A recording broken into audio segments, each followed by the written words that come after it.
আপনার 4 মাস হলো প্রায়। আপনার এই 4 মাস আর তার আগের 4 মাসের সময়টার মধ্যে যদি আপনি নিজে কখনো চিন্তা করেন, কোন পর্বটা আপনার ভালো লাগে বা কোনটা খারাপ? খারাপ কোনোটাই না, খারাপটা বলব না। তো ভিন্ন। আগের ছিল আমার নিজস্ব জগৎ। সারা জীবন ধরে যা, যা করে আসছি সেটার মধ্যেই ছিলাম। নিজস্ব আয়োজন, নিজস্ব চিন্তা, তর্ক-বিতর্ক হয়েছে, সেটা আমার মতো করে আমি ট্যাকল করেছি, যে কি আমার উত্তরগুলো দিয়েছি। আমি আমার মতো করে চলে গেছি। সেই একবারে আমার একেবারেই নিজস্ব জগৎ। এটা একেবারে ভিন্ন জগৎ। এটা আমার নিজস্ব জগৎ না। এই জগতে আমি কোনোদিন ছিলাম না, থাকার কোনো আগ্রহ ছিল না। এটার ডান বাম আমার জানা নেই। অনেকটা হাঁটিয়ে চলার মতো অবস্থা। কাজেই সেই ভিন্ন জগৎ। বাট এটারও একটা চ্যালেঞ্জ আছে। এটা আমাকে তারা আহ্বান জানিয়েছে। প্রথমে একটু সংকোচ করছিলাম যে এটা যাওয়া ঠিক হবে না, যেহেতু আমি জগতের মানুষ নই। কিন্তু তারা আমাকে পারসুয়েড করেছে যে এই পরিস্থিতিতে আপনার আসা দরকার। শেষ পর্যন্ত আমি রাজি হয়েছি যে এইভাবে তোমরা প্রাণ দিয়েছ, তোমরা রক্ত দিয়েছ, কাজে আমার জন্য না হয় একটু চ্যালেঞ্জিং হলোই, বা আমি যাই। তো আমি রাজি হলাম, সেভাবে এসছি। কাজে এটা ভিন্ন জগৎ। এই ভিন্ন জগতের মধ্যে এখন চলছি, দেখা যাক কতদূর যেতে পারি। কিন্তু এই জগৎটা যদি শুরু না হতো অগাস্টের 8 তারিখে আপনার জন্য, তো তার পেছনের যে 4 মাস আপনাদের ততদিনে মনে হয় জেলে থাকার কথা ছিল। হয়তো, অথবা আমি তখন প্রস্তুতি নিচ্ছিলাম কোন কোন দেশে যাব যাতে বাংলাদেশে ফিরে যেতে না হয়। আমি এক উপলক্ষে আরেক দেশে ছিলাম, সেখানে বসে প্রস্তুতি নিচ্ছি এখন ফিরে যাওয়া ঠিক হবে কিনা। যাওয়ার সময় দেখেছি উত্তেজনা, দেখে গেছি কারফিউ, দেখে গেছি কারফিউর ভেতর দিয়ে আমাকে যেতে হয়েছে। কাজেই উত্তেজনা ক্রমেই বাড়ছে। সেটা আপনি কারফিউ ভঙ্গ করেছিলেন? আমি কারফিউ ভঙ্গ করে গেলাম, তা না হলে তো যেতে পারতাম না। ভাগ্যিস কেউ ধরে নেই পথে, অত কড়াকড়ি কারফিউ ছিল না। কাজে ওর অবস্থাটা দেখে গেছি এবং এটা ক্রমাগতভাবে দেখছি পত্রপত্রিকায়, সোশ্যাল মিডিয়াতে ভয়ঙ্কর রকম কাজ হচ্ছে। কাজে এটা ক্রমাগতভাবে এটা ফিডিংটা পাচ্ছিলাম। তার মধ্যে এই ঘটনা ঘটলো, একবার অবিশ্বাস্য একটা ঘটনা। কিন্তু তার মধ্যে বুঝি নেই যে এর মধ্যে আমাকে জড়িত হতে হবে, এর মধ্যে একটা ভূমিকা পালন করতে হবে। কাজে এই 4 মাস এইভাবেই গেছে আমার। আপনি 8ই আগস্টে ক্ষমতা গ্রহণের পরে আপনার বিরুদ্ধে বিগত সরকারের যে আইনগত অভিযোগ ছিল সেগুলি কোর্ট থেকে একের পর এক উঠে যায়। লোকেরা কি এরকম ভাবনার লোকেদের সুযোগ আছে যে আপনার এই পজিশনের ভারে কিংবা প্রভাবে সেখানে এরকম কোনো ঘটনা ঘটেছে? আমি বলবো এটা আমি সরকারে থাকি বা দেশে থাকি না থাকি, এগুলো এমনি চলে যেত। কাজে কোনো ভিত্তি নেই। আমাদের যারা প্রতিনিধিত্ব করছে আমাদের আদালতে, যে আমাদের উকিলরা আছেন, তারা এটা বোঝাতে পারতেন যে এটার কোনো ভিত্তি নেই, এটার কোনো প্রশ্ন নাই, তথ্য নাই, কিছুই নেই। কাজেগুলো খুবই ঠুনকো জিনিস ছিল। এটা আমার অজানার কোনো বিষয় না। এটা হলো যে এটা যেহেতু এটা বিচারের বিষয়, বিচারেই চলে যেত। কাজে আমি থাকলেও যেত, না থাকলেও যেত। ঘটনার চক্রে আমি ছিলাম, ক্ষমতাতে ছিলাম। কিন্তু লোকেরা যে বিচার ব্যবস্থার উপর তৎকালীন এক্সিকিউটিভের, রাষ্ট্রের প্রভাবের কথা বলছিল বা বলা বলি আছে এখনো, তাহলে কি আপনি মনে করেন ওনারা ক্ষমতা থাকলেও কোর্ট যে ওইভাবেই ব্যবহার করতো, মানে ন্যাচারাল পদ্ধতিতে? ওরা করে নাই তো, আগের যারা ছিল তারা তো করে নাই বলেই তো আদালতের মধ্যে ঘুরপাক্কা ছিলাম। তাহলে যারা এসছে তারা বিচার চাচ্ছে, বিচার প্রতিষ্ঠিত করতে চাচ্ছে। সেভাবেই যদি চলতো তাহলে তো আমি জেলে যাবার অবশ্যই আমি তো জেলে যাবার পথেই ছিলাম। আসা যাওয়ার প্রতিবারই মনে হচ্ছে এবারই বোধহয় জেলে যেতে হবে। মাঝে মাঝে প্রস্তুতি নিয়ে গেছি যে হয়তো ফেরা নাও হইতে পারে এবার। আমার সহযোগী যারা আছেন তারা তাদের আত্মীয় স্বজনকে বলে গেছে তাদের জন্য। আমি বলছি আমার কিছু করার নাই, যেমনি আছে হবে। আমি আমার ফ্যামিলিকেও এরকম কোনো প্রস্তুত করে যাইনি, বলি যে রেখে দিলে রেখে দেবে, নিয়ে গেলে নিয়ে যাবে। আমি খুব সহজভাবে দিচ্ছিলাম যে এটা নিয়তির খেলা, এটা যেভাবে হবার হবে। এটা আমি প্রস্তুতি নিয়ে আমার কোনো কাজ নেই। বলে জেলে থাকলে তো এই করতে হবে, করবো। এটা যখন কপালে আছে এটা আমাকে করে যেতে হবে।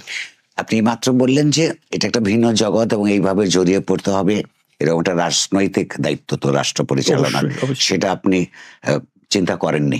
না। আপনি 2007 সালে যখন একটা পার্টি করতে গেছিলেন সেই সময় তো এটা রাজনৈতিক কর্মকাণ্ড হিসেবেই চিন্তা করেছিলেন। সেখানে যদি আপনি কন্টিনিউ করতেন তো আপনাকে তো রাজনৈতিক দায়িত্বই গ্রহণ করতে হতো। সেটার কারণ ছিল যে এখানে কোনো রাজনৈতিক দল ছিল না তখন। সবাই আমার বন্ধু বান্ধব সহযোগী পরিচিত সব যে আপনি একটা করেন, আপনি একটা করেন, এই পেছনে লেগে রইল। তা আপনি ছাড়া পারবে না কেউ, এই যা যা বলে আর কি আশেপাশের লোকজন। এত ত্যক্ত বিরক্ত হয়ে শেষে বললাম ঠিক আছে আমি করবো। এই পথে আসতে যেতে এটা ঘোষণা এই সাংবাদিকরা ধরলো, আমি যে হ্যাঁ আমি করবো, এই দিয়ে শুরু হলো। তখন বেশিরভাগ সময় আমি আসা যাওয়া করছিলাম বিভিন্ন জায়গায়, উত্তরবঙ্গে যাচ্ছিলাম, চিটাগাং যাচ্ছিলাম, এই প্রত্যেকবার এয়ারপোর্টে এগুলো কথাবার্তা হচ্ছিল, আর কোথাও না। ধর বল যে তাহলে এক সময় ধরলো যে তাহলে কি নাম দেবেন, আমি যে নাম ঠিক করি নাই, নাম ঠিক করলে আপনাদের জানাবো। তো এবার নাম ঠিক করছে না কি জান, তখন অবশ্যই একটা নাম দিলাম, এই নাম হবে নাগরিক শক্তি। তারপরে বুঝলাম যে এটা বেশ এগিয়ে যাচ্ছে জিনিসটা। তারপর বললো যে এটা মতামত নাও, সবাই বললাম যে এটা মতামত নেওয়ার যে কোনো রকম এটা থেকে দূরে সরা যায় কিনা তার চেষ্টা করছিলাম। নামও হলো, মতামতও হলো। তারপর আমি দেখলাম যে না, এটা তো বেশিরভাগ ঢুকে যাচ্ছে এর ভেতরে। তখন 10 সপ্তাহ প্রায় হবে। তখন বললো যে না ভাই আমি কোনো রাজনৈতিক দলও করছি না, কিচ্ছু না। কাজে আমার মাথার ভেতরে একদিন এই রাজনীতির মধ্যে দিয়ে গিয়ে ক্ষমতায় যাও এরকম কোনো পরিকল্পনা ছিল না। এটা দীর্ঘমেয়াদী জিনিস, এটা সাময়িক বিষয়গুলোকে। রাজনৈতিক দল তো শেষ পর্যন্ত ক্ষমতার সঙ্গে সম্পর্কিত ছিল, কিন্তু তখন আমি তো আসলে রাজনৈতিক দল করতে চাচ্ছিলাম না, ঠেকা দেওয়ার জন্য এগুলো বলে চাচ্ছিলাম। বলতে বলতে এটা সবাই ধাক্কা দিচ্ছে, আপনাকে করতে হবে করে যাচ্ছিলাম। শেষে মনে করলাম যে না, এটা বেশ গভীরে চলে যাচ্ছে। তখন মনে করলাম যে এখন একদম পরিষ্কার বলে দেয়, সবাই হতবাক হয়ে গেছে। আমি আমার বন্ধু বান্ধব বিরক্ত হয়ে ছেড়ে দিলেন। বিরক্ত হয়ে ছেড়ে দিলাম। আপনি কি আলাপ করেছিলেন বন্ধুদের সঙ্গে? কিচ্ছু করিনি, সেই জন্য আরো হতবাক হলো যে কিছু না বলে আপনি আমাদেরকে বললেন না, আমরা পেছনে বললাম একদিন ধরে। মনক্ষুণ্ণ হবার কথা, খুবই মনক্ষুণ্ণ গেছে, খুবই মনক্ষুণ্ণ। তারা এখন কি আনন্দে আছে? তারা কাছে আসে না বলে আবার কোন দিকে নিয়ে যায় আমাদের। ওই নাগরিক শক্তির সঙ্গে যে ছাত্রদের নাগরিক কমিটির কোনো চিন্তা বা ভাবনার সম্পর্ক আছে?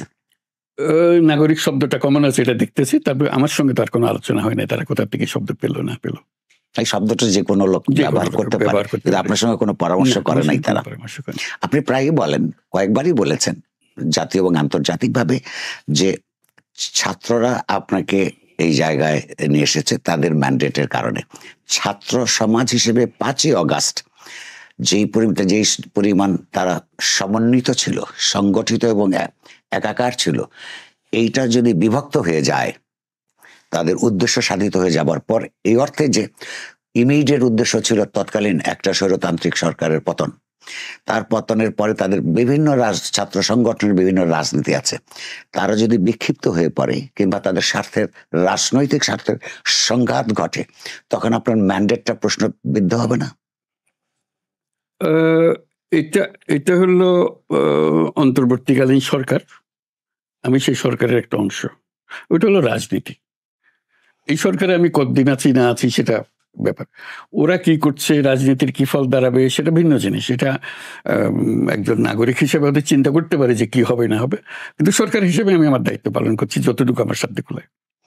কিন্তু যেহেতু ওদের একটা আমার প্রশ্ন হচ্ছে, সংঘবদ্ধ ছাত্র সমাজের ম্যান্ডেট ছিল, সেই সংঘবদ্ধতারা যদি বিচ্ছিন্ন হয়ে পড়ে, দুর্বল হয়ে যাবে। অবশ্যই দুর্বল হবে। এরকম সম্ভাবনা আপনি দেখেন? সবসময় সম্ভাবনা তো থাকে। এটা একটা দুর্বল হবে, একটা সবল হবে, এই গিয়ে এই টুকরার সঙ্গে মিলবে, নানা রকম ঘটনা হতে থাকবে। অন্যান্য টুকরার কথা বলছেন, ধরুন আমরা যারা বাইরের থেকে দেখি, ওই অভ্যুত্থানের বিজয়ী ছাত্র নেতৃত্ব আপনাকে আহ্বান জানিয়েছে, বাংলাদেশের সেনাবাহিনী সেইটাকে সমর্থন করেছে, এবং রাজনৈতিক দলগুলো যারা পাওয়ার কন্টেন্ডার তারা আপনাকে সহযোগিতা এবং সমর্থনের প্রতিশ্রুতি দিয়েছে। তাহলে আপনি যখন প্রায়ই বলেন ছাত্ররা আমাকে অ্যাপয়েন্টমেন্ট দিয়েছে, আপনার কি মনে হয় যে অন্য 2টা সেক্টর দ্বারা সংগঠিত নানানভাবে তারা মনক্ষুণ্ণ হতে পারে? কিন্তু বাস্তব তো তাই। আমাকে তো ডেকে এনেছে ছাত্ররা, কাজে আমি সেভাবেই বলেছি, ছাত্ররা আমাকে নিয়োগ করেছে। এখন সবাই মিলে এটা সমর্থন করেছি আমরা, সেটা হলো বৃহত্তর একটা জিনিস। কিন্তু ইমিডিয়েট ছিল যে আমার সঙ্গে কথাটা হচ্ছে ছাত্রদের সঙ্গে, যাদের সঙ্গে আমার কোনো পরিচয় নেই, তাকে জীবনে দেখিনি, তাদের সঙ্গে আমার পরিচয়, সেইভাবে আমি কথাটা জানিয়েছি, আমার বাস্তবটা জানিয়েছি। আচ্ছা, তো আপনার যে কারো মনক্ষুণ্ণ করার জন্য, কাকে আঘাত দেওয়ার জন্য, ওরা দেয় নাই ওরা দিছে, ওরকম কিছু না। না মানে প্রকৃত in fact, পরিস্থিতিটা পাওয়ার ব্লকস থাকে তো, এই তিনটাই আপনার জন্য, দেশের মানুষের জন্য, আপনার সরকারের অস্তিত্ব চলমান থাকার জন্য জরুরি আমাদের মনে হয়। অবশ্যই। আপনার এই যে প্রধান উপদেষ্টা যে নাম, মানে নমেনক্লেচার অফ দ্য পজিশন, এটা আপনি এগ্রি করলেন কেন? আপনি কাকে উপদেশ দেন? ওগুলো আমার মাথায় আসেনি। থাকলে তো নামটা কি, উপদেষ্টা হলো না কি হলো, দায়িত্ব নিতে বলেছে, আমি দায়িত্ব নিতে। উপদেষ্টা তো একটা পজিশন, আমি জানি না, এক্সিকিউটিভ পজিশনের নাম না। উপদেষ্টা মানেই আপনি কাউকে দেন। আমি এগুলো ব্যাখ্যার মধ্যে যাই নাই। বলছে আপনাকে দায়িত্ব নিতে হবে এই সরকারের, আমি দায়িত্ব নিয়েছি। কি নামটা কি দিল না দিল, কোথার থেকে মনে হয়েছে? বড় মনে হয়নি, মানে কারণ বলছে যে এটা এই ধরনের পরিস্থিতি এই ধরনের নামই হয়, কাজে আমার চ্যালেঞ্জ করার কিছু নাই। দুইটা ভিন্ন। একজন চিফ থাকে, চিফকে অন্যরা উপদেশ দেয়, তাহলে আপনি উপদেশ দাতাদের মধ্যে প্রধান, কিন্তু কাকে? এটা চিন্তা করি নাই। আচ্ছা, আপনি যে মন্ত্রী পরিষদ তৈরি করলেন ছাত্রদের আহ্বানে, অন্যদের সমর্থনে, সেইখানে কি আপনার মন্ত্রী পরিষদ গঠনে পরিপূর্ণ স্বাধীনতা ছিল? পরিপূর্ণ বলবো না, এটা তো তাৎক্ষণিকভাবে হয়েছে, এটা এমন কিছু না, চিন্তা ভাবনা করে করা হয়েছে। কাজে আমাকে যতটুকু বলা হয়েছে আমি সেটা করেছি, অন্য কারা কি করলো সেটা নিয়ে মাথা কামাইনি। পরামর্শগুলি কি এইসব সেক্টর থেকে এসছে আপনার কাছে, বা কোনো রেকমেন্ডেশন সে আর্মি থেকে, রাজনৈতিক দলগুলো থেকে? না, ওরকম ভাবে কিছু আসেনি। বলছে যে এরা আছে, আপনি কারে কারে দেবেন। আচ্ছা, আচ্ছা, আমি তো তাৎক্ষণিকভাবে যে কজনের নাম যে শপথ গ্রহণ করতে হবে আগামীকাল, এরকম অবস্থা বা সেদিনই, আমি বললাম যে আমার পরিচিত যার নাম ছিল সেগুলো দিয়ে দিস। আপনার কাছে কি খবর নিশ্চয়ই আছে, বা আপনার এজেন্সিস গুলো এই খবর কি দেয় যে আপনার সরকারের যারা সদস্য, তাদেরকে অন্তত দুটো ক্যাটাগরিতে জেনারেলি ভাগ করা যায়?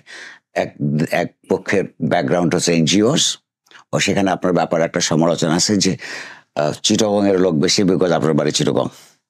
আরেক পক্ষ হচ্ছে ঠিক আন্দোলন সংগ্রামের মধ্যে গণতন্ত্রের জন্য লড়াইয়ে অনেকেই অনেক দূরবর্তী ছিলেন, এই তাদের কারণে এখন ঠিক স্টেট ক্রাফট পরিচালনার ক্ষেত্রে অভিজ্ঞতা না থাকার কারণে কিছু সমস্যা হচ্ছে। এই কথাগুলো কি আপনার কানে আসে? সবসময় বলা বলি করে, সবাই বলছে, কাজে কানে না আসার কোনো কারণ নেই। আপনার কি মনে হয় বিব্রত হওয়ারও কোনো কারণ নেই? এইভাবে তাই হয়েছে, সেভাবেই হয়েছে। নানা জায়গার থেকে এসছি, আমরা এসছি, আমারও তো কোনো অভিজ্ঞতা নেই, কাজে বলুন দোষ দেবো কি করে? আমাকে যে দায়িত্ব দিয়ে, দেশ চালানোর দায়িত্ব দিয়ে, তো বিন্দুমাত্র অভিজ্ঞতা নেই। আমি তো কারো কোনোদিন এই ধরনের কাজে ছিলাম না। আমি যদি পারি ওরাও পারবে, এটাই আমার ভরসা ছিল। আপনার তাদের পারফরমেন্স নিয়ে আপনার কেমন? আমার নিজের পারফরমেন্স নিয়ে আমার সন্দেহ, ওদের পারফরমেন্স নিয়ে কি জিজ্ঞেস করবো? কিন্তু আপনারটা তো অন্যরা বলবে। আমি বলবো, আমি দেখছি তো। আপনি কি আপনার পারফরমেন্স নিয়ে সন্তুষ্ট? না, বলছি যে আমার তো সেই কোয়ালিটি নাই যে করার জন্য যেটুকু দরকার ওটুকু নাই। যতটুকু সাধ্য মতো করি, যদি লেগে যেত ভালো, না হলে আমাদের কপাল খারাপ। রাজনৈতিক দলগুলোর সঙ্গে যেই পরিমাণ সমঝোতা এবং যোগাযোগ থাকা দরকার বলে পত্র পত্রিকা বা অন্যান্য যাদেরকে আমরা বলতে শুনি, সেই পরিমাণ সমঝোতা এবং যোগাযোগ কি আপনার আছে বলে মনে হয়? আমাদের কাছে মনে হয় কিছুটা দূরত্ব আছে। আমার কাছে মনে হয় অবিশ্বাস্য রকম সমঝোতা, আত্মীয়তা, ঘনিষ্ঠতা আছে। এটা আমার একটু অবাক লাগে। কাগজে পত্রে দেখি তারা কি একজনের বিরুদ্ধে একজনের একটু কথা বলে, তো যখন সামনে আসে সবাই কি আন্তরিকতার সঙ্গে কথা বলে, আমার কাছে অবাক লাগে এগুলো। মনে বড় সাহস লাগে যখনই কথা বলি, ব্যক্তি হিসেবে যখন রাজনৈতিক দলের কারোর সঙ্গে কথা বলি, অন্যরা কেউ নেই, এক আসে, কিন্তু কি আন্তরিকতার সঙ্গে কথা বলে, কিরকম সমর্থন নিয়ে কথা বলে, আমি অভিভূত হয়ে যাই যে এত সমর্থন থাকা সত্ত্বেও এই দেশ চলছে না কেন? এর মধ্যে মাঝে মাঝে আবার এগুলো কাগজে পত্রে এরকম কথাবার্তা হয় কেন? এই দুরকম কেন? ব্যক্তিগত হয় আপনার? এটাও তো রাজনৈতিক কত কিছু প্রতি অঙ্গভঙ্গি আছে বলে, যেগুলো চালু হয়ে গেছে। এভাবে কথা না বললে এটা রাজনৈতিক নেতা বলে মনে হয় না, ওইভাবে ওই শব্দে কথা বলতে হয়, সুরে কথা বলতে হয়, টেলিভিশনে গেলে ওই কণ্ঠে কথা বলতে হয়, কিন্তু যে মাত্র ব্যক্তি হিসেবে কথাবার্তা বলেন, বলার সম্পূর্ণ ভিন্ন। কাজে সেটার আন্তরিকতা এবং সেটার ঘনিষ্ঠতা আমাকে অভিভূত করে, প্রতিবারই আমার এখানে অভিভূত করে। আপনাকে একটা অন্য কথা আসে, আপনার সরকার সেপ্টেম্বর মাসে সম্ভবত অক্টোবরে একটা সিদ্ধান্ত নিয়েছিলেন, যারা এই গণতন্ত্রের আন্দোলন এবং অভ্যুত্থানে প্রাণ দিয়েছেন তাদের প্রত্যেকটা পরিবারকে 30 লক্ষ করে টাকা দিবেন। পরবর্তীকালে জুলাই ফাউন্ডেশন হলো, সেখান থেকে কথা এসেছিল যে আহতদের 1 লক্ষ টাকা করে এবং 5 লক্ষ টাকা করে যারা শহীদ হয়েছেন, তরুণ তরুণী, ধনী গরিব মধ্যবিত্ত নির্বিশেষে তাদেরকে দেওয়া হবে। আপনি নিশ্চয়ই অ্যাওয়ার যে সেই প্রতিশ্রুতি পালিত হয় নাই এখনো। এটা কেন? ইতিমধ্যে আপনারা হাজার কোটি টাকা করে বিভিন্ন ব্যাংককে দিয়েছেন রাষ্ট্রীয় এক্সচেকার থেকে, লুটপাটের কারণে যে সমস্ত ব্যাংক ক্ষতিগ্রস্ত হয়েছে, কিন্তু যারা এই ব্যবস্থাকে বদলালো তাদেরটা প্রায়োরিটিতে আসলো না কেন? তাদের প্রায়োরিটিতে ছিল বলেই তো কথা ঘোষণা হলো, প্রায়োরিটিতে ছিল কিন্তু বাস্তবায়ন করা যায়নি। এগুলো হলো যে আভ্যন্তরীণ দুর্বলতা, ক্যারি আউট দ্য অর্ডার, এই যে কিভাবে টাকা কার কাছ থেকে কোথায় যাবে, কিভাবে বিতরণ হবে, এগুলো নিয়ে দেওয়ার ব্যাপারে কোনো সন্দেহ নেই। যত টাকা লাগে তাদের এই কমিটমেন্ট আছে এবং তাদের পুরো জীবৎকালে যত সমর্থন দরকার, যত পয়সা করি দরকার, সবকিছুর জন্য কমিটমেন্ট আছে। এটা নিয়ে কোনো সন্দেহ নাই, টাকারও কোনো অভাব নাই। এটা মাঝখানের যে লাগতে পারে মোটামুটি এখন প্রজেক্ট করতে আমার ভয় লাগে যে কথা বলে ওটা পারি না, তো শেষ পর্যন্ত গিয়ে পৌঁছে না। কথার আন্তরিকতা তো মানুষ বিশ্বাস করে। আপনার অনুমান অন্তত এটা তো খুবই একটা ইমিডিয়েট এবং প্রায়োরিটির মধ্যে থাকার কথা। এটা কি বিউরোক্রেটিক ট্যাঙ্গলস এর কারণে হচ্ছে? বিউরোক্রেটিক ট্যাঙ্গলস এর মধ্যেই এই কার হাত দিয়ে কিভাবে যাবে, কার কাছ থেকে কোথায় যাবে, এগুলো নিয়ে গোলমাল হচ্ছে, আর কিছু না। তাতে বিউরোক্রেসির কিছু হচ্ছে না, কিন্তু সরকার, আপনার সরকারের বদনাম হচ্ছে। এটা আমাদের সবার সম্মিলিত বদনাম। আমি ব্যুরোক্রেসিকেও দোষ দেবো না, তাদেরও নিয়ম কানুন আছে। আমরা হয়তো সেই নিয়ম কানুন বুঝি না বলে কানেকশনটা ঠিক মতো করতে পারিনি।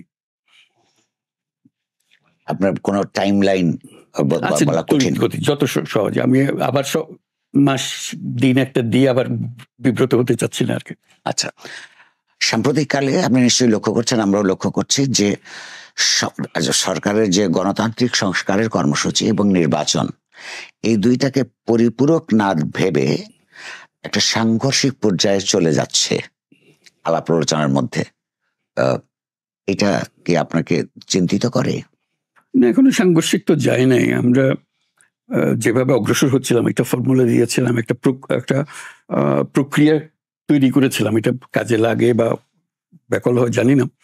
প্রক্রিয়াটা হলো যে কতগুলো কমিশন বসিয়ে দিয়েছে, প্রত্যেকটা সাবজেক্টের উপরে কমিশন বসিয়ে দিয়েছি। এরকম 15টা কমিশন হয়েছে। তার মধ্যে 6টা কমিশন প্রথম ঘোষণা করেছিলাম এবং এই মাসে এই ডিসেম্বরের মধ্যে 90 দিনের মধ্যে সে রিপোর্ট দেওয়ার কথা ছিল।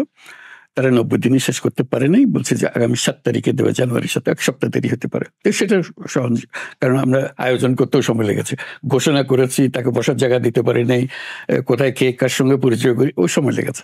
কাজে ঠিক 90 দিন সময় তারা পায় নাই সেই হিসাবে। তো তারা যদি 7 তারিখে দিয়ে দেয়, তাহলে জানুয়ারি 7 তারিখের মধ্যে আমরা 6টা কমিশনের রিপোর্ট পাবো। ওইখানে যাবতীয় সংস্কার সংক্রান্ত ওই যে সাবজেক্টের উপরে আছে, যে বিষয়ের মধ্যে, সেখানে দেওয়া থাকবে, সবার সঙ্গে আলোচনা করে করা হয়েছে। তাহলে সংস্কারের রূপরেখাটা আমরা পেলাম।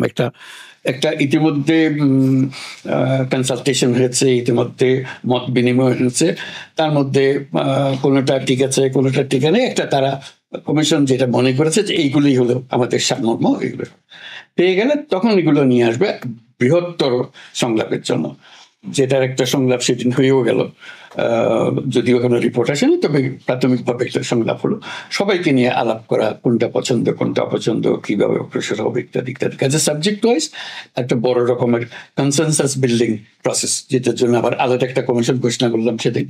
সেটা হলো এই 6 কমিশনের চেয়ারম্যানদের দিয়ে একটা কমিশন, যেটার প্রধান হিসেবে আবার বাইরের থেকে আমি নিজে এটা চেয়ারম্যান হলাম এবং প্রফেসর আলী রিয়াজকে সহসভাপতি করলাম, যে আমরা মিলে এটা একটা কনসেনসাস ডেভেলপের চেষ্টা করি। সেই প্রক্রিয়াটা আমাদের ঠিক করতে হবে, এই কনসেনসাস কিভাবে হবে, সমাজের কোন কোন গোষ্ঠীর সঙ্গে কিভাবে আদান প্রদান হবে, তাতে একটা সম্মত একটা কিছু বার হওয়া যায় কিনা, অন্তত কিছু, সবকিছুতে একমত না হলে অন্তত কিছু বিষয় আশা করি একমত হওয়া যাবে। তখন সেটা আমাদের আসলো, এটাই আমাদের সংস্কার, এটা আমরা এক্সিকিউট করি। যেহেতু একমত হয়ে গেছে, তাহলে এটা ইমপ্লিমেন্ট করা সহজ হবে, বাস্তবায়ন করা সহজ হয়ে যাবে। এইভাবে আমরা চিন্তা করছি। এটা আবার কি মধ্য জানুয়ারিতে শুরু হতে পারে বলে মনে হয়? আশা করছি, হ্যাঁ, ডেফিনেটলি। তো অর্থাৎ এই আপনার সরকারের নিজস্ব কোনো সরকারি সংস্কার কর্মসূচি নেই, এই তো আমাদের না, এটা এটাই আমাদের বাইরে থেকে আসছে, বাইরের থেকে নিয়েই তো আমাদের হলো। এটা এভাবে একজনের মাথার থেকে তো আসবে না, 10 জনের মাথার থেকে এসে নির্যাস হয়ে এটা আসলো, তারপরেও আবার সবার সঙ্গে আমি বলছি যে সরকারের ক্যাবিনেটে, আপনার ক্যাবিনেটে কি আপনাদের কোনো নিজস্ব চিন্তা ভাবনা কোন কোন সেক্টরে আছে? কিন্তু সেটা হয় কমিশনকে গিয়ে বলতে হবে, কারণ মতটা ঠিক থাকলে মত সংগ্রহ করার দায়িত্ব হলো কমিশনের। বাট সরকার এইরকম করে কোনো নিজস্ব কোনো প্রোগ্রাম নেই। আমরা তো রাজনৈতিক দল না যে আমাদের একটা নিজস্ব থাকবে, আমাদের এক একজনের এক এক মত, এক একজন এক এক রাজনীতি বিশ্বাসী, কাজে সেটা নিয়ে তো আমাদের কোনো অসুবিধা হচ্ছে। এগুলো নিয়ে অনেক ভিন্ন মত কি আপনার সরকারের মধ্যে? এখনো তো দেখিনি, সামনে আসলে দেখা যাবে যখন তর্ক বিতর্ক শুরু হবে। না, এটা আমরা মানি না। আপনি এটা অনুমান করছেন? আমরা অনুমান করছি, কারণ সবাই যে একরকম একমত হবে সেরকম তো কথা নেই। আমি যেমন ধরেন একটা ওই সেদিন সংলাপের জন্য আমাকে একটা বক্তৃতা দিতে বলেছিল, সেখানে বললাম যে সমঝোতা কিভাবে হবে এটা প্রক্রিয়া বলতে গিয়ে বললাম, ধরুন আমি মনে করি 17 বছর বয়সে এটা ভোটার হওয়া উচিত এবং আপনি সেটা ভিন্ন মত পোষণ করেন, তাহলে আলাপ হবে ইত্যাদি ইত্যাদি বর্ণনা দিয়েছি।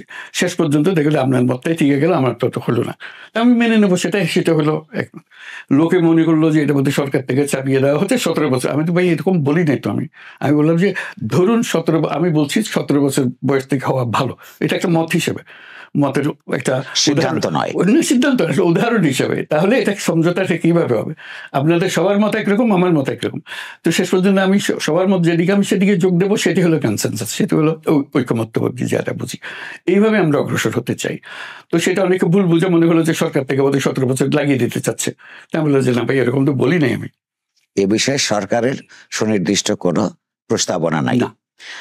রাজনৈতিক দলগুলোর সঙ্গে, প্রতিষ্ঠিত পুরনো রাজনৈতিক দলগুলোর সঙ্গে আমরা লক্ষ্য করছি, যারা নতুন একটা রাজনৈতিক দল করতে যাচ্ছেন, তরুণরা যারা আন্দোলনে নেতৃত্ব দিয়েছেন তাদের একটা অংশ, তাদের মধ্যে পরিষ্কারভাবে বোঝা যাচ্ছে যে তারা সময় নিতে চায় নির্বাচনের জন্য। তরুণরা, রাজনৈতিক দলগুলো মনে করছে যে সংস্কার প্রক্রিয়ার পাশাপাশি নির্বাচন প্রক্রিয়াটা এগিয়ে আনার দরকার, কিন্তু তাদের কথাবার্তার মধ্যে সাম্প্রতিককালে পাবলিক ডিবেটস এর মধ্যে এক ধরনের তিক্ততাও তৈরি হয়েছে। আপনার নজরে এসছে? খুব ভালো করে নজরে এসছে। সেটা একটা দুশ্চিন্তার ব্যাপার নয়? মোটেই না। কি করতে, বাইরে একরকম, ভেতরে আরেক রকম। আচ্ছা, সেই কারণে তারা শেষ পর্যন্ত একমত হয়ে যাবে। কিন্তু তার তরুণরা মনে করে, যাদের সম্পর্কে যেটা বলা আছে বা আমাদের সঙ্গে তো কথাবার্তা হয়, যে তারা দলটা করবে, দলের পরে কনস্টিটিউয়েন্সি গুলি বিল্ড আপ করবে, লোকগুলি তৈরি করবে, এই কারণে তার সময় দরকার। আর ঠিক সংস্কারটা মাথায় আছে, নিশ্চয়ই তারা সংস্কার চান। এই মুহূর্তে ক্ষমতার রাজনীতিতে তারা প্রায়োরিটি দিচ্ছেন তাদের নিজস্ব সংগঠন তৈরি করে নির্বাচন করা। এ কারণে অন্যরা মনে করে যে শুধু অন্য একটা গ্রুপকে সময় দেওয়ার জন্য নির্বাচন পিছিয়ে দেওয়া ঠিক হবে না। তা আপনি সেটার মধ্যে কোনো সমস্যা দেখছেন না? সেই জন্য ঘোষণা দিয়ে দিলাম, কতগুলো তারিখ দিয়ে দিলাম, যাতে এই সন্দেহ না থাকে। কারণ যত কিছু টানতে চান না কেন, আমি তো ঘোষণা দিয়ে দিয়েছি, হয় এখানে হবে না হয় এখানে, দুটো তারিখ দিয়ে দিয়েছি। কিন্তু রাজনৈতিক দলগুলো তারপরেও বলছে যে আরো সুনির্দিষ্ট করে দিতে, অর্থাৎ শিডিউল কবে, এর ভেতর তারিখ চাচ্ছে, ও বাড়াতে চাচ্ছে না, এর ভেতরে তারিখ চাচ্ছে, কোন তারিখে করবেন না। বললাম যে সেটা ওই প্রসেসটা অগ্রসর হতে আমরা দেখবো। এটা তো আমরা কেন বাদ দিয়ে দিলাম, এই বেড়ে আমরা যাচ্ছি না, এইটা হলে এই পর্যন্ত, ওইটা হলে এই পর্যন্ত, এইভাবে আছে। কাজে ওটা তো ওনারা বুঝতেছেন না, তা বুঝেন, তবু কথাটা বারে বারে বলছে ইন কেস আমরা এটা অতিক্রম করতে চাই, তাহলে চাপের মুখে রাখতে চান। সেটাই, এটা আমি ভালো, এটা আমাদের জন্য ভালো। যাদেরকে চাপের মুখে রাখতে চায় তারা আবার এটা ঠিকই বোঝে, বুঝবো তো বটে। কারণ আমরাও চাই যে চাপের মধ্যে থাকি, কারণ আমাদের ভেতরেও তো নানা মত থাকতে পারে। সেটা কাজে সেই জন্য একটা বাদ দিয়ে দেওয়া ভালো, এই পর্যন্তই। এর ভেতর থেকে আমাদের যা কিছু করতে হবে, এমন না যে কেউ বলে না 5 বছর লাগবে এটা সংস্কার করতে, বলে ফেললে একজনে, যেটা বলতে না পারে যে যা কিছু করতে হয় এই ঘটনা এর মধ্যে হতে হবে। এই সংস্কারের জন্য যে সমস্ত পদক্ষেপ নেওয়া দরকার, এই দীর্ঘমেয়াদী পদক্ষেপই করতে হবে, আরো 6 মাস বাড়াতে হবে, বললাম যে না, এর ভেতরে সবকিছু করতে হবে। কাজে এই যে একটা বাদ দেওয়াটা, এটা খুব দরকারি জিনিস আমাদের জন্য, এর মধ্যে আমরা যেন সবকিছু সম্পন্ন করতে পারি। আপনার মন্ত্রী পরিষদের তরুণ সদস্যদের কেউ কেউ কিছু এইসব ব্যাপারে পাবলিক স্টেটমেন্ট করার পর অনেক বিতর্ক তৈরি হয়েছে, আপনি নিশ্চয়ই খেয়াল করেছেন। এবং সরকারের সঙ্গে রাজনৈতিক দলগুলোর একটা অবিশ্বাসের সম্পর্ক তৈরি হতে পারে এরকম কিছু স্টেটমেন্ট এসছে। আপনি কি আপনার পরিষদ সদস্যদের সঙ্গে এ বিষয়ে কথা বলেছেন? ক্রমাগত আলাপ হয় এবং সেটার জন্য আমাদের একটা প্রক্রিয়াও আছে, যাতে করে সব রাজনৈতিক দলের সঙ্গে আমরা বরাবর নিজস্ব আলাপ করি, ব্যক্তিগতভাবে আলাপ। এরকম না যে পরিষদ সদস্যদের পাবলিক স্টেটমেন্টের জন্য যে ভুল বোঝাবুঝি হয়, সেটা নিয়ে নিজেদের মধ্যে একটু ভুল বোঝাবুঝি হয়। ওই সাংবাদিকদের সামনে গিয়ে কি বলে ফেলে, আমাদের তো অভ্যাস নাই, কাজে একটু গোলমাল হয়ে যায় এগুলো। পরে আবার বলে যে আমি ওইভাবে বলি নাই, আমার বলার এইভাবে ছিল, ইত্যাদি ইত্যাদি। তবে ঐক্যমতের কোনো অভাব নেই, আমরা যেগুলো বলছি সেগুলো সম্বন্ধে আমরা একমতেই আছি, এটার মধ্যে কোনো অসুবিধা নেই। আপনার সর্বশেষ বক্তৃতায় দুটো আপনার পোলাইট অ্যাডমিশন ছিল, আইন শৃঙ্খলার বিষয়ে এবং দ্রব্যমূল্যের ব্যাপারে সরকার যেই পরিমাণ আশা করেছে সেই পরিমাণ সাফল্য আসে নাই, সেটা বেশ কয়েকদিন হয়ে গেল। এগুলির জন্য বিশেষভাবে আপনারা নতুন কোনো পদক্ষেপ নিয়েছেন বা চিন্তা করছেন? সবসময় চেষ্টা করি, এটা তো আজকের সমস্যা না, এটা বরাবরেরই সমস্যা আমাদের। যতদিন এই সরকার একটু হলো আইন শৃঙ্খলা, একটা হলো বাজার মূল্য। বাজার মূল্যের জন্য যত রকমের বুদ্ধি আছে সবকিছু আমরা করেছি, আমাদের বুদ্ধিতে যদ্দূর কুলিয়েছে। যেমন কি? যেমন প্রতিদিনের খবর, কোন বাজারে কত টাকা উঠলো, কোন টাকা কমলো, বাজার ভিত্তিক। এমন না যে সারা বাংলাদেশের অমুক বাজারে কত, অমুক বাজারে, তার মধ্যে রকম ফের হয়, কেন রকম ফের হচ্ছে, এটা একসঙ্গে এটাতে পড়ছে ওটাতে বাড়ছে কেন, এক বাজারে পড়ছে এক বাজারে উঠতেছে, তো সেটা দেখা কিভাবে হলে এটাকে নিরসন। সেটা তো অ্যানালিসিস হিসাবে খুব ভালো, কিন্তু অ্যানালিসিসের যে রেজাল্ট সেইটার জন্য আপনারা অ্যাকশন কি? অ্যাকশনের জন্য হলো যে যেগুলো মাথায় বুদ্ধি আছে সেগুলো প্রয়োগ করা, যেমন ট্রাক দিয়ে দেওয়া, যে ট্রাকে মাল আসুক। ট্রাক হলো যে বিটিএস এর কাছে ট্রাক আছে, ট্রাক নিয়ে আসি, ট্রাক দিয়ে মাল আসতে থাকুক, কোথায় কোথায় বাজারে এগুলো উঠছে, সেখানে কোনো সমস্যা হচ্ছে কিনা, এই যে চাঁদাবাজির বিষয় আছে, চাঁদাবাজিটা কমানো যায় কিনা, ইত্যাদি ইত্যাদি। যা কাগজে আপনারা দেখতেছেন একই জিনিস, আমাদের কাছে তাই আছে। বাংলায় যেই ফুলকপির দাম 2 টাকা, ঢাকার বাজারে 40 টাকা। বরাবরই পুলিশ থেকে শুরু করে মিডিয়া সবসময় বলেছে যে পথে পথে যে চাঁদাবাজি হয় তাতে খরচটা বেড়ে যায়, এটা আপনার সরকারও জানে। কিন্তু আমরা এই যে নতুন করে এক দল চলে যাবার পর আরেক দল চাঁদাবাজদের দেখতে পাচ্ছি, তাদেরকেও গ্রেফতার হয় না এই অপরাধে। তার মানে কি? গ্রেফতার হয়েছে কিনা আমি জানি না, এটা সমাধান হয়নি, কিন্তু গ্রেফতার হচ্ছে না। এই যে ডিটার করার জন্য সরকারি পদক্ষেপ না থাকলে এইটা তো চলবার কোনো কারণ নাই। এগুলো সাধারণত রাজনৈতিক দলের যারা সংগঠিত শক্তি তারাই করে। আপনারা কি রাজনৈতিক দলগুলিকে অসন্তুষ্ট করতে চান না? আইনের ক্ষেত্রে দল অসন্তুষ্ট হয়ে সারা দেশ অসন্তুষ্ট হয়ে যাচ্ছে, রাজনৈতিক দলকে অসন্তুষ্ট করতে আমাদের অসুবিধাটা কি? আমরা এই বিষয়ে এই ধরনের অপরাধের জন্য কোনো গুরুত্বপূর্ণ কাউকে বা তাদেরকে গ্রেফতার হতে দেখি নাই। এটা আপনি কিভাবে ব্যাখ্যা করবেন? আমরা হয়তো ধরতে পারছি না তাদেরকে এখনো জুত মতো। এটা কি বিশ্বাসযোগ্য হবে? প্রকাশ্য রাস্তার মধ্যে, বাজারের মধ্যে, বাস টার্মিনালে চাঁদাবাজি সবাই দেখতে পাচ্ছে স্যার, সরকার দেখতে পাচ্ছে না কেন? সরকারের চোখ অত পরিষ্কার না আর কি। পত্রপত্রিকার রিপোর্ট গুলোতে আরো বাড়লে কি আরেকটু পরিষ্কার হবে বলে মনে হয়? যত বলা যায় তত ভালো, একটু সতর্ক হবে সবাই। আমার স্ত্রীকে জিজ্ঞাসা করেছিলাম তোমার কোনো প্রশ্ন আছে, আমি বড় স্যারের সঙ্গে কথা বলবো। তিনি বলছেন যে সিন্ডিকেট গুলো আছে, সরকারের জানার কথা তারা কোথায় স্টক করে, সেগুলো রেড করলেই পারে। নাগরিক হিসেবে আমার স্ত্রীর এই প্রশ্নের আপনার কি উত্তর? উত্তর হলো যে সিন্ডিকেটে এই মাল আনা নেওয়া করে। আমরা চেষ্টা করছি যে বাইরে যারা আছে, সিন্ডিকেটের বাইরে, তাদেরকে কি কি সুবিধা দিলে তারা এই ব্যবসাতে আসছে। ব্যবসা যে আমরা দুজনে মিলে ঠিক করলাম যে আমরা মাল আনবো, আমরা বিক্রি করবো। যখন সেটা যদি মাল গুদামে রেখে দেয়, বাজারে বিক্রি না করে, তখন গিয়ে ধরতে পারেন। আপনার সরকার কি এগুলো খেয়াল করেছে? সবকিছু খেয়াল করার দায়িত্ব, যে তথ্য সংগ্রহ করা, দামের কথা বললাম, স্টকের কথা বললাম, কে কোথায় এলসি খুলতেছে সেই রিপোর্ট আমাদের কাছে আসে, কোন মাল খালাস হচ্ছে, কোন দিন কোথায় স্টক হচ্ছে, এগুলো সংগ্রহ করা এবং তদারকি করা যে মাল কি ওই গুদামে রয়ে গেছে না ছেড়ে দিচ্ছে। সেখানে আপনারা কোনো অসঙ্গতি দেখতে পাচ্ছেন না? আমরা এগুলো করছি বলেই তারা তাড়াতাড়ি এগুলো ছাড়ার চেষ্টা করে, যে এই গুদাম থেকে আরেক গুদামে নিয়ে যায়, হয়তো বাজারে দিচ্ছে না, চালাকির কাজ। এই চালাকিটার জন্য তো কোটি কোটি গরিব মানুষ ক্ষতিগ্রস্ত হচ্ছে। মানুষ সবাই মানেটা হচ্ছে যে এই ব্যবধান থাকবার কোনো কারণ থাকতে পারে না, এবং সেইটা প্রধানত সরকারের দেখবার বিষয়। মানুষের অভিযোগ হচ্ছে সরকার এটা ইফেক্টিভলি দেখছে না। আপনি সেটা ফিল করেন? আমি ফিল করি। তো কোনো এই সরকারের বিরুদ্ধে কিছু কিছু প্রয়োজনে, রাষ্ট্র তো কিছু প্রয়োজনে, মানুষের প্রয়োজনে কঠোর হয়। আপনাদের বিরুদ্ধে সুশীলতার অভিযোগ আছে, কঠোর হচ্ছেন না। আমরা আমাদের সাধ্য মতো কঠোর হয়ে, হয়তো যে কঠোর মানুষের মনে আছে দূর হতে পারছে না, কিন্তু আমরা যেদিন যত কঠোর হইনি অত সে পরিমাণ কঠোর এখন হতে চাচ্ছি। আচ্ছা, আরেকটা আমরা একটু অন্য দিকে যাই। এটা আমরা সবাই জানি এখানে যে বাংলাদেশে এত বড় একটা রাজনৈতিক রক্তাক্ত পরিবর্তনের মধ্য দিয়ে মানুষের মনের মধ্যে গণতন্ত্র প্রতিষ্ঠার কিছু আকাঙ্ক্ষা তৈরি হয়েছে।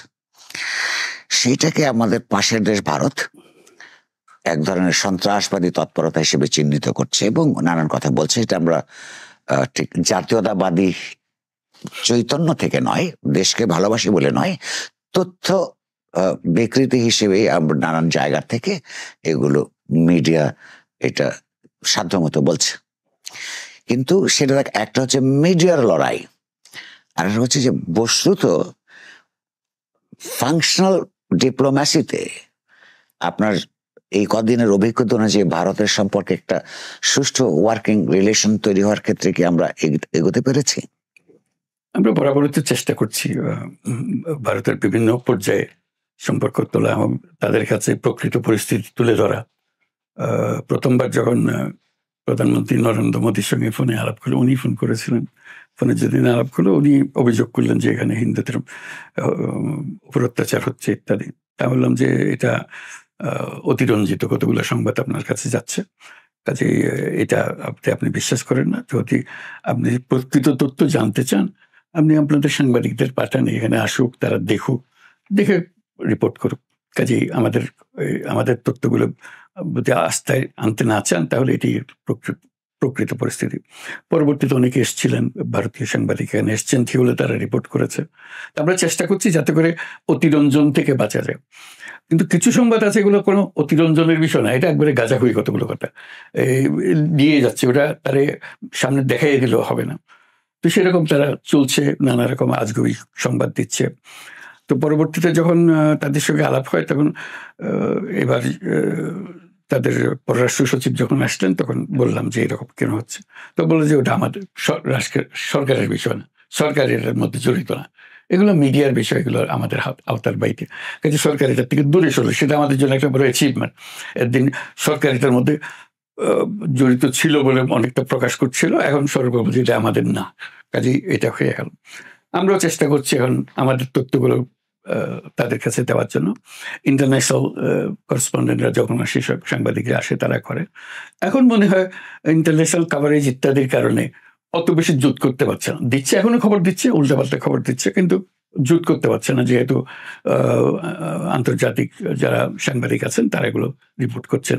আগে বলছিল যে এটা ইসলামিস্ট একটা অভ্যুত্থান হয়েছে, এটা তালেবানদের হাতে চলে গেছে ইত্যাদি। এখন পত্রপত্রিকায় যখন ইন্টারন্যাশনাল কাগজপত্র যখন আসছে, তো ওখানেও তারা সুবিধা করতে পারছে না ওরকম বলে। কিছু কাগজে দেখালো এখানে তাদের ক্যাবিনেটের মধ্যে কারা কারা আছে, তাদের যে পরিচিতি দিল, কেউ বিশ্বাস করবে না যে এটা ইসলামিস্টের গোষ্ঠীর একটা অন্যরকম। কাজে ওখানে ফেলেও দিতে পারছে না। কাজে যতই তারা করুক না কেন, এই ধরনের যে প্রপাগান্ডা যেগুলো ছিল, প্রচারণা যেটা ছিল, সেটা আগের থেকে অনেক কমেছে। তাতে সব রকমের প্রচারণা বন্ধ হয়ে গেছে এটা বলবো না, একটা প্রচারণা আছে। এটা রাষ্ট্রের দিক থেকে কোনো হস্টিলিটিস কি টের পান আপনি? না, আমাদের যে রাষ্ট্রীয় দিক থেকে কোনো হস্টিলিটি নাই। আমাদের তো এই যে বললাম, তারা পরিষ্কারভাবে বললো যে এটার সঙ্গে আমাদের কিছু না, আমাদের সঙ্গে রাষ্ট্রের সঙ্গে সম্পর্ক, আমরা আমাদের বক্তব্যের মধ্যে এগুলো নাই। এবং আমরা বলছি যে আমাদের সম্পর্ক খুব গভীর সম্পর্ক হতে হবে এবং ঘনিষ্ঠ সম্পর্ক হতে হবে, এবং এটা আমরা এখন মেঘ জমেছে, মেঘটা কাটিয়ে উঠতে হবে। এটা বলছে মেঘটা কাটানোর জন্য আমাদের চেষ্টা করতে হবে, উভয় পক্ষে, সেটা আমরা চেষ্টা করি। মানবতা বিরোধী অপরাধের বিচার হওয়ার জন্য আপনার সরকার প্রাক্তন প্রধানমন্ত্রী শেখ হাসিনাকে বাংলাদেশে ফিরিয়ে আনবার একটা উদ্যোগ গ্রহণ করেছে, অফিসিয়ালি চিঠি দিয়েছেন আপনারা। আপনার ধারণা রিজনেবল টাইম বলে আর কতদিনের মধ্যে এর উত্তর আশা করেন? আমার কোনো ধারণা নেই এগুলো কতদিন সময় লাগতে পারে। আপনার ফরেন মিনিস্ট্রি নিশ্চয়ই আপনাকে না, এখনো জিজ্ঞেস করিনি কতদিন লাগবে। আমরা প্রক্রিয়া শুরু করেছি, এখন দেখব তারা কি জবাব দেয়, তারা জবাব দিচ্ছে কিনা, এটা ফলো আপ করবো। ডেফিনেটলি একটা গতি নেবে এটা। কতদিন অনুমান করে আপনারা আবার চিঠি দিবেন? এটা একটা সময়, এটা মাসখানিক বলেন, আমরা ফলো আপ করবো, দেখেন কি হয়। আমরা আর একটু পশ্চিমে যাই। মার্কিন যুক্তরাষ্ট্রের নতুন প্রেসিডেন্টের সঙ্গে ভারতের প্রধানমন্ত্রী নরেন্দ্র মোদীর অনেক ভালো সম্পর্ক, এবং ডোনাল্ড ট্রাম্পের ক্যাবিনেটে ইন্ডিয়ান বর্ন 7 জন মন্ত্রী আছে বলে শোনা যায়। আপনার সঙ্গে পশ্চিমের সম্পর্ক ভালো বলে মানুষ মনে করে। তাদের এই সম্পর্ক কি আমাদের দেশে দ্বিপাক্ষিক সম্পর্কের মধ্যে কোনো ক্ষতির কারণ হতে পারে বলে আপনি আশঙ্কা করেন? হতে পারে, কারণ এত ঘনিষ্ঠতা থাকলে ভারতীয় বংশোদ্ভূত নাগরিক ব্যক্তি যদি ওখানে ক্ষমতায় থাকে, তার একটা প্রভাব তো হতেই পারে এটা, এবং ইতিমধ্যে তার প্রভাবের কিছু নমুনা আমরা দেখেছি। কাজে আমরাও দেখছি এটার কোন দিকে যায়, এবং ভারতীয় বংশোদ্ভূত হলেই যে সেই ভারতের সঙ্গে যুক্ত থাকবে এমনও কোনো কথা নাই। সে হয়তো আমাদের দিকে বেশি মনোযোগ দিতে পারে। আমরা দেখছি সেগুলো কিভাবে আমরা বার করতে পারি, যে কারা কারা আমাদের দিকে সহানুভূতিশীল হবে, কিভাবে আমরা তাদের সহানুভূতিটা পেতে পারি। নতুন সরকারের সঙ্গে সম্পর্কটা কিভাবে গড়ে তোলা যায়। পুরনো সরকারের সঙ্গে আমাদের একটা সম্পর্ক গড়ে উঠেছিল, ভালো সম্পর্ক ছিল। নতুন সরকারের সঙ্গে সেটা আমরা একই রকম ভালো সম্পর্ক করার জন্য চেষ্টা করব। ইতিমধ্যেই কি কাজকর্ম এই ব্যাপারে শুরু হয়েছে? এটা নিয়ম আমাদের করতে হয়, যখন নতুন সরকার আসে তার সঙ্গে একটা যোগাযোগ স্থাপন করা, যেগুলো ডিপ্লোম্যাটিক পর্যায়ে হয়, গিয়ে আলাপ করে। ডিপ্লোম্যাটিক চ্যানেলের বাইরে হয়, বন্ধুত্ব পূর্ণ সম্পর্কের খাতিরে জন্য হয়। ওখানে যারা হোয়াইট হাউসে আছেন তাদের সঙ্গে যাদের যোগাযোগ আছে তাদের সঙ্গে যোগাযোগ হয়, কিভাবে করতে হবে, নানাভাবে হয়। এটা বিভিন্ন চ্যানেলে যোগাযোগগুলো করতে হয়। আপনি ইতিমধ্যে সার্কের একটা ইফেক্টিভ রিভাইভালের কথা প্রস্তাব করেছেন বাংলাদেশের তরফ থেকে, তাতে কোনো সাড়া পাওয়া যাচ্ছে বলে মনে হয়? বিষয়টা উঠে আসে, সারা মধ্যে অন্য দেশের যারা আছে তারাও চায় সার্কের অন্যান্য দেশগুলোর মধ্যে, কিন্তু ভারত এটাতে খুব সাড়া দিচ্ছে না। কাজে তারাও ব্যাখ্যা করে যে আমাদের সমস্যা হলো পাকিস্তানকে নিয়ে আমাদের সমস্যা। তো আমি যেটা ব্যাখ্যা করি যে একটা দেশের সঙ্গে সমস্যা হলেই পুরো জিনিসটা ব্যাকল হয়ে যাবে, এটা তো ঠিক হবে না। আমরা চেষ্টা করি ওইটাও সমাধান হোক, অথবা ওই সমস্যাকে পৃথকভাবে রেখে বাকি আমরা সম্পর্ককে গড়ে তুলি। এখন ওইটার কোনো রেসপন্স পাই দেখা যায় না। আরেকটা গুরুত্বপূর্ণ প্রশ্ন যেটা আমার দেশের মানুষ জানতে চায়, বাংলাদেশ থেকে প্রচুর টাকা আওয়ামী লীগ আমলে পাচার হয়েছে, আপনি তার জন্য একটা কমিশনের মতো করেছেন। এই টাকা পয়সা ফিরে পাওয়ার ক্ষেত্রে কোনো মানে অগ্রগতির ইঙ্গিত কি পাচ্ছেন আপনারা? সবাই আশ্বাসিত, সাক্ষী প্রমাণ পেয়ে গেলে আমরা নিশ্চয়ই একটা ব্যবস্থা করতে পারবো। এটা এরকম আইন আছে, আইনের মাধ্যমে এটা করবো। সব টাকা হয়তো ফেরত আসবে না, কিছু টাকা ফেরত আসবে যদি আমরা সাক্ষী প্রমাণগুলো পাই। সেই প্রচেষ্টাগুলো হচ্ছে। সাক্ষী প্রমাণের ব্যাপারে কাজকর্ম ডেডিকেটেড একটা কাজ, আলাদা ইউনিট আছে তাদের কাজগুলো এগুলো উদ্ধার করার। এটা প্রথম শুরু থেকে এটা হয়েছে, যেহেতু আমরা জানি যে এরকম টাকা গেছে এবং ব্যাংকিং চ্যানেলে গেছে। সুবিধা হলে তো ব্যাংকিং চ্যানেলে গেছে, ব্যাংকিং চ্যানেলে ধরাটা সহজ হবে হয়তো। এগুলো সুটকেস বোর্ডে যেগুলো নিয়ে গেছে সেগুলো মুশকিল আছে সেগুলো ধরা, কিন্তু এগুলো তো চ্যানেলের ব্যাপার। কাজে ওরা অবশ্য যেগুলো যারা এক্সপার্টস আছে যারা এই কাজে করে তারাও বলতে চায় এটা সম্ভব, কিন্তু সম্ভব বলে কতদিন আমরা বসে থাকবো, এটাই হলো বিষয় আর কি। এটা আইনগত বিষয় আছে, কি সাক্ষী প্রমাণ তারা কি চায়, কিভাবে এটা আইডেন্টিফাই হবে, কার কাছে গেল, আইন ভঙ্গ করে গেল। কিছু কিছু আশা মাঝে মাঝে পাই যে এটা হবে, এখনো চূড়ান্ত কিছু পাইনি। মানে আমাদের আশা করবার কারণ আছে? আশা করার কারণ অবশ্যই কারণ আছে। কিরকম সময় লাগতে পারে বলে আপনার ধারণা? এটা তো তাদের কথা তো কিছু বুঝতে পারি না। এটা যে একটা স্ট্যান্ড লাইন আছে এর মধ্যে গিয়ে এটা শেষ হবে, এটা এখনো বুঝি নাই যে এটা কতদিন লাগতে পারে। আমি একটা আন্দাজে বলে দিতে পারি আপনাকে, কিন্তু আমার মনে হয় না সেটা বলা ঠিক হবে। তো সামনের নির্বাচনের পরে এই যে এরকম দায়িত্ব শেষ করবার পরে আপনি পরবর্তীকালে কি করার প্ল্যান আপনার? আমি তো বরাবরই বলছি যে আমি এদের সাময়িক বিষয় ছিল, আমি আমার এই দায়িত্ব পালন করে আমি আমার পুরনো আনন্দের জগতে ফিরে যাব। এই অভিজ্ঞতার উপর কোনো বই লেখার পরিকল্পনা আছে আপনার? না, এরকম চিন্তা করিনি। আপনি বইয়ের কথা মনে করিয়ে দিয়েছেন। আমি দিন কাটানো নিয়ে ব্যস্ত আছি। আপনাকে অনেক ধন্যবাদ সময় দেওয়ার জন্য। আপনাকে অসংখ্য ধন্যবাদ।